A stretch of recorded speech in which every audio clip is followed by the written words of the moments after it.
சவுக்கு சங்கர் அவர்கள் இப்போ வந்து மல்டி ஸ்பெஷாலிஸ்ட் ஹாஸ்பிட்டலில் வந்து ட்ரீட்மெண்ட் எடுத்துக்கொண்டு வருகிறார்கள். இதுக்காக வந்து ஒரு அரசியல் விமர்சகர் பயங்கரமாக வந்து பேசியிருக்காங்க.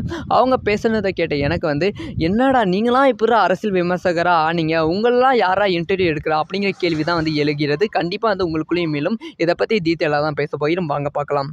அதாவது வந்து சவுக்கு சங்கருக்கு வந்து ஃப்ராக்சர் வந்து ஆகிவிட்டது. அதனால் வந்து இப்போ வந்து மல்டி ஸ்பெஷலிஸ்ட் ஹாஸ்பிட்டல் வந்து ட்ரீட்மெண்ட் எடுத்துக்கொண்டு வராங்க. அதுவும் வந்து அவங்க தான் வந்து கோரிக்கை வச்சுருக்காங்க. எனக்கு வந்து கவர்மெண்ட் ஹாஸ்பிட்டல்லாம் வேணாம், மல்டி ஸ்பெஷலிஸ்ட் ஹாஸ்பிட்டல் தான் வேணும் அப்படின்னு சொல்லியிருக்காங்க. அதனால் வந்து மல்டி ஸ்பெஷலிஸ்ட் ஹாஸ்பிட்டலில் வந்து ட்ரீட்மெண்ட் எடுத்துக்கொண்டு வராங்க. இதை பற்றி தான் வந்து அந்த அரசியல் விமர்சகர் வந்து பேசியிருக்காங்க. அதில் அவங்க என்ன சொல்லியிருக்காங்கன்னா, செந்தில் பாலாஜி கைதாகும்போது வந்து செந்தில் பாலாஜி வந்து ஹார்ட் இந்த சைடாக இருக்கு, ஆனால் அது வந்து அவர் வந்து கை இந்த சைடை வச்சுட்டு நடிக்கிறாரு. அதுக்கப்புறமா அவர் டிஷர்ட் வந்து தூக்கி இருக்கு, அதை வந்து சரி பண்ணுறாரு, இவருக்கெல்லாம் ஹார்ட் அட்டாக் வந்துச்சா அப்படி சொல்லி நடித்து கொண்டு இருக்காங்க அப்படின்னு சொல்லி சவுக்கு சங்கர் வந்து இன்டர்வியூலாம் பேசியிருப்பாங்க.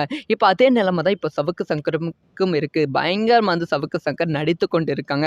அது மட்டும் இல்லாமல் கையில் அடிபட்டுச்சு, ஃப்ராக்சர் ஆயிடுச்சு, அப்படி இப்படின்னு சவுக்கு சங்கர் நடிக்கிறாங்க. இதெல்லாம் ஒரு பக்கம் இருந்தாலும் சவுக்கு சங்கர் வந்து அப்போ வந்து ஒரு விஷயத்த சொல்லியிருந்தாங்க.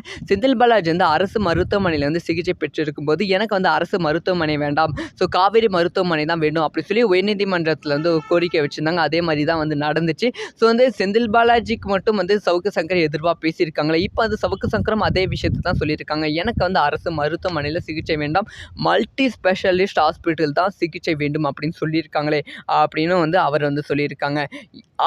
எனக்கு வந்து இப்போ தான் வந்து ஒரு கேள்வி வந்து எழுந்து கொண்டு இருக்கிறது.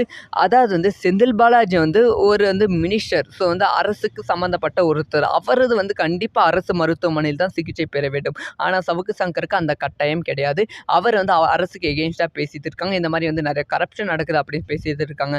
அவர் வந்து கட்டாயமாக அரசு மருத்துவமனையில் சிகிச்சை பெற வேண்டும் அப்படிங்கிற அவசியம் கிடையவே கிடையாது. அவர் சொல்கிற ஹாஸ்பிட்டலில் அவர் சிகிச்சை பெறலாம். யாரும் கேள்வி கேட்க வேண்டிய அவசியமும் கிடையாது, உரிமையும் கிடையாது. ஆனால் வந்து இவர் வந்து ஒரு அரசியல் விமர்சகரை கேள்வி கேட்டிருப்பது வந்து அவங்களோட முட்டாள்தனத்தை எனக்கு வந்து தெரிகிறது. இதை பற்றி உங்களோட ஒப்பீனியன் என்ன?